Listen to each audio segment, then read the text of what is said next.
AICC ಅಧ್ಯಕ್ಷ ಮಲ್ಲಿಕಾರ್ಜುನ ಖರ್ಗೆ ಕುಟುಂಬಕ್ಕೆ ಕಂಟಕ ಎದುರಾಗಿದೆ. ಮಲ್ಲಿಕಾರ್ಜುನ ಖರ್ಗೆ ಮತ್ತೆ ಸಚಿವ ಪ್ರಿಯಾಂಕ್ ಖರ್ಗೆ ಟ್ರಸ್ಟಿಯಾಗಿರುವ ಸಿದ್ಧಾರ್ಥ ಟ್ರಸ್ಟ್ ಮತ್ತೆ ವಿವಾದಕ್ಕೆ ಸಿಲುಕಿದ್ದು, ಉದ್ಯಾನವನಕ್ಕೆಂದು ಮೀಸಲಿಟ್ಟಿದ್ದ ಜಾಗವನ್ನು ಈ ಟ್ರಸ್ಟ್ ವಾಣಿಜ್ಯ ಉದ್ದೇಶಕ್ಕೆ ಬಳಸಿಕೊಳ್ಳಲು ಮುಂದಾಗಿದೆ ಎಂಬ ಆರೋಪ ಕೇಳಿಬಂದಿದೆ. ಕಲಬುರಗಿ ತಾಲೂಕಿನ ಕುಸನೂರು ಗ್ರಾಮದ ಸರ್ವೆ ನಂಬರ್ 82/3ರಲ್ಲಿ ಉದ್ಯಾನವನಕ್ಕೆಂದು ಮೀಸಲಿಟ್ಟಿದ್ದ 2 ಎಕರೆ 7 ಗುಂಟೆ ಜಮೀನನ್ನ ಸಿದ್ಧಾರ್ಥ ಟ್ರಸ್ಟ್ ಖರೀದಿಸಿತ್ತು. ಈಗ ಈ ಜಾಗವನ್ನು ವಾಣಿಜ್ಯ ಉದ್ದೇಶಕ್ಕೆ ಬಳಸಿಕೊಳ್ಳಲು ಟ್ರಸ್ಟ್ ಕಾರ್ಯದರ್ಶಿ ಹಾಗೂ ಕಲಬುರಗಿ ಸಂಸದ ರಾಧಾಕೃಷ್ಣ ದೊಡ್ಡಮನಿ ಅವರು ನಗರಾಭಿವೃದ್ಧಿ ಪ್ರಾಧಿಕಾರಕ್ಕೆ ಮನವಿ ಸಲ್ಲಿಸಿದ್ದಾರೆ. ಈ ಮನವಿಯನ್ನು ಆಧರಿಸಿ ನಗರಾಭಿವೃದ್ಧಿ ಪ್ರಾಧಿಕಾರವು ಆಕ್ಷೇಪಣೆ ಸಲ್ಲಿಸಲು ಅವಕಾಶ ನೀಡಿ ಸಾರ್ವಜನಿಕ ಪ್ರಕಟಣೆ ಹೊರಡಿಸಿದೆ.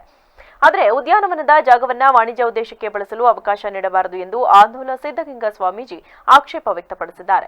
ಟ್ರಸ್ಟ್ನ ಈ ನಡೆ ದುರುದ್ದೇಶಪೂರಿತ ಎಂದು ಆರೋಪಿಸಿರುವ ಅವರು, ಉದ್ಯಾನವನದ ಜಾಗವನ್ನು ವಾಣಿಜ್ಯ ಉದ್ದೇಶಕ್ಕೆ ಬಳಸಿಕೊಳ್ಳುವಲ್ಲಿ ಯಾವುದೇ ಸಾರ್ವಜನಿಕ ಹಿತಾಸಕ್ತಿ ಇಲ್ಲ, ಬದಲಾಗಿ ಟ್ರಸ್ಟ್ನ ಸ್ವಹಿತಾಸಕ್ತಿ ಮಾತ್ರ ಅಡಗಿದೆ ಎಂದು ಆರೋಪಿಸಿದ್ದಾರೆ.